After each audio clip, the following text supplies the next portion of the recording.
আমাদের যে প্রিয় নেতৃবৃন্দকে আমরা হারিয়েছি, তারা যদি বেঁচে থাকতেন, ইতিহাসের এই জঘন্য মিথ্যাচার, যেটাকে জেনোসাইড অফ জাস্টিস বলা হয়েছে, বিশ্বের সবচেয়ে গণতান্ত্রিক দেশ বলে পরিচিত ব্রিটেনের আদালতে ক্যামেরাতে লাইভ টেলিকাস্ট হয়ে সারা পৃথিবী দেখার সুযোগ কখনো পায়নি। একটা ট্রান্সপারেন্ট, একটা স্বচ্ছ জাজমেন্ট এই জাতি পেয়েছে।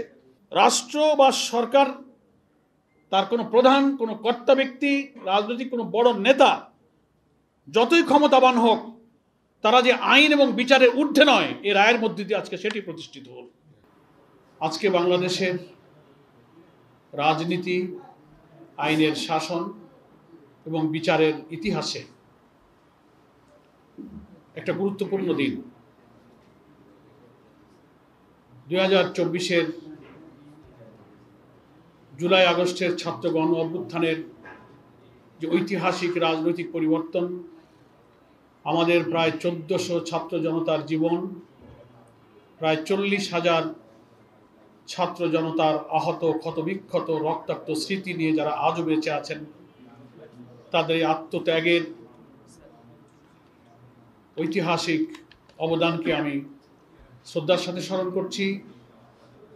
গুরুত্বপূর্ণ দিন বিচারের দৃষ্টিতে এই কারণে আমরা বলছি যে দেশের 18 কোটি মানুষের যে আকাঙ্ক্ষা, যে গণ আকাঙ্ক্ষা ছিল, যে ঘৃণ্য মানবতা বিরোধী অপরাধীদের বিচার এই অন্তর্বর্তীকালীন সরকারের দায়িত্ব পালনকালে দৃশ্যমান করতে হবে জাতীয় নির্বাচনের পূর্বে। এটা ছিল আমাদের অন্যতম দাবি। আংশিক হলেও আজকে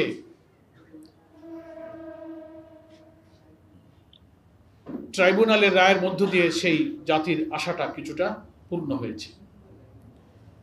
সেজন্য বাংলাদেশ জামাত ইসলামীর পক্ষ থেকে আমাদের তাৎক্ষণিক প্রতিক্রিয়া সম্পর্কে 2-4টি কথা আপনাদের খেদমতে আমি পেশ করছি।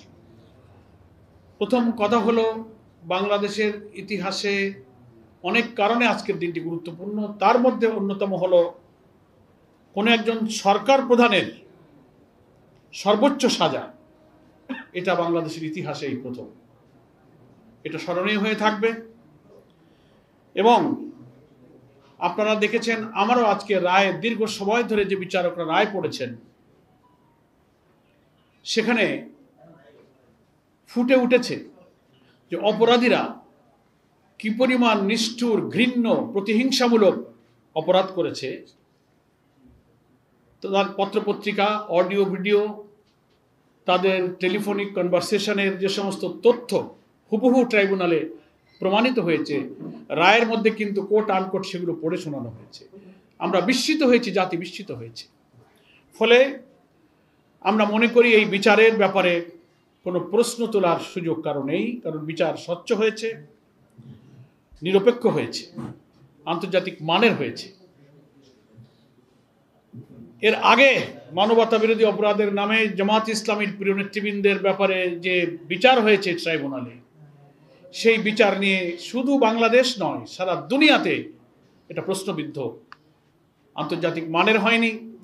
সে বিচারের বাদী সাজানো, এজাহার সাজানো, মামলা সাজানো, সাক্ষী সাজানো, বিচারক সাজানো, রায় সাজানো, আদালতের চত্বর থেকে সাক্ষীকে গুম করা, বিদেশ থেকে রায় লিখে দিয়ে ডিকটেট করা, স্কাইপে কেলেঙ্কারি, সেই বিচার ব্রিটিশ আদালতে এরকমই একটা বিচারের জাজমেন্ট দিতে গিয়ে সেখানে বলা হয়েছে জেনোসাইড অফ জাস্টিস।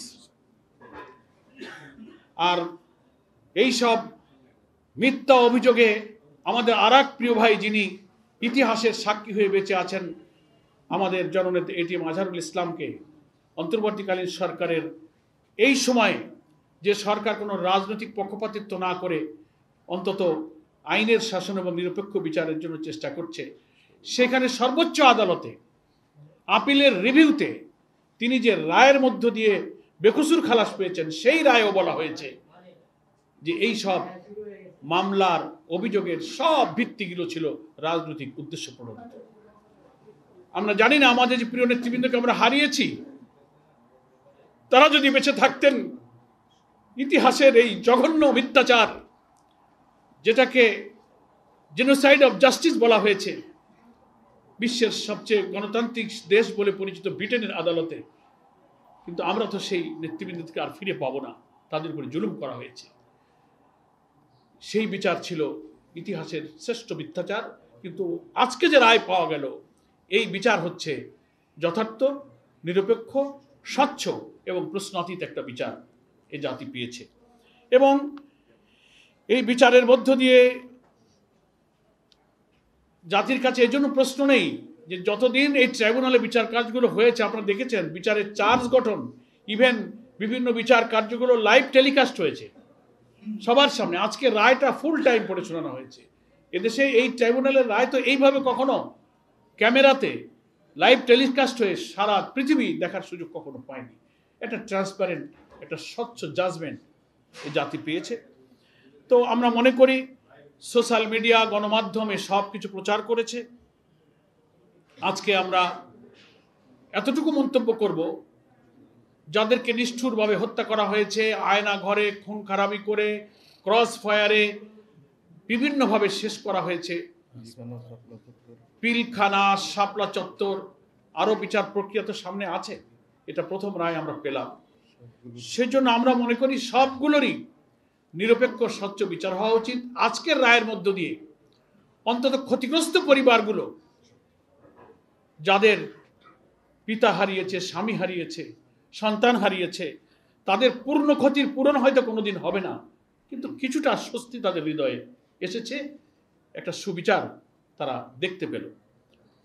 এজন্য রাষ্ট্র বা সরকার, তার কোনো প্রধান, কোনো কর্তা ব্যক্তি, রাজনৈতিক কোনো বড় নেতা যতই ক্ষমতাবান হোক, তারা যে আইন এবং বিচারের ঊর্ধ্বে নয়, এই রায়ের মধ্যে দিয়ে আজকে সেটি প্রতিষ্ঠিত হল।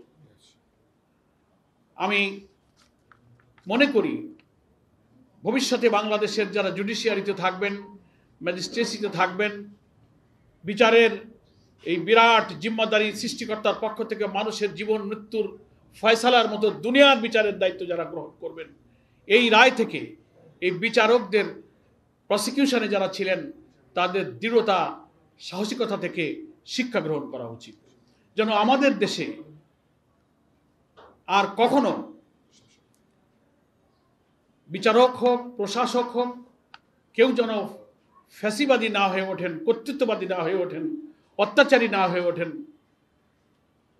আল্লাহ রসুল সাল্লাল্লাহু আলাইহি ওয়াসাল্লাম হাদিস শরীফের মধ্যে বলেছেন যে 7 শ্রেণীর মানুষ কিয়ামতের কঠিন দিনে আল্লাহর আরশের ছায়া পাবেন, তার মধ্যে একটা শ্রেণী হলো ন্যায় বিচারক, সুলতানুল আদল বলা হয়েছে। এটা মনে থাকে না বিচারকদের, তো এটা জাতির জন্য একটা শিক্ষা হয়ে থাকবে। বিচারকে ঘিরে সারা দেশে কয়েকদিন যে নাশকতা, রায়ের ঘোষণার কথা, রায়ের দিনকে আজকে কেন্দ্র করে ককটেল নিক্ষেপ, গাড়ি পোড়ানো, বিভিন্ন জায়গায় অবরোধ সৃষ্টি করার যে সমস্ত পায়তারা করা হয়েছে, জাতি সেগুলো প্রত্যাখ্যান করেছে, জাতি সেটা গ্রহণ করেনি। তাদের সাথে এদেশের রাজনীতি আর যায় না।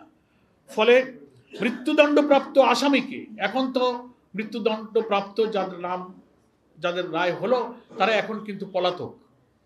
এই পলাতক মৃত্যুদণ্ডপ্রাপ্ত আসামিকে যারা আশ্রয় দিয়েছেন, আমরা মনে করি এই ঘৃণ্য অপরাধীদের পক্ষে তারা অবলম্বন করেছেন। আন্তর্জাতিক সকল আইনের তাদের পরিপন্থী। আমরা দাবি করব তাদের অবশ্যই বাংলাদেশে ফেরত দিতে হবে এবং আইনের কাছে তাদেরকে সোপর্দ করতে হবে।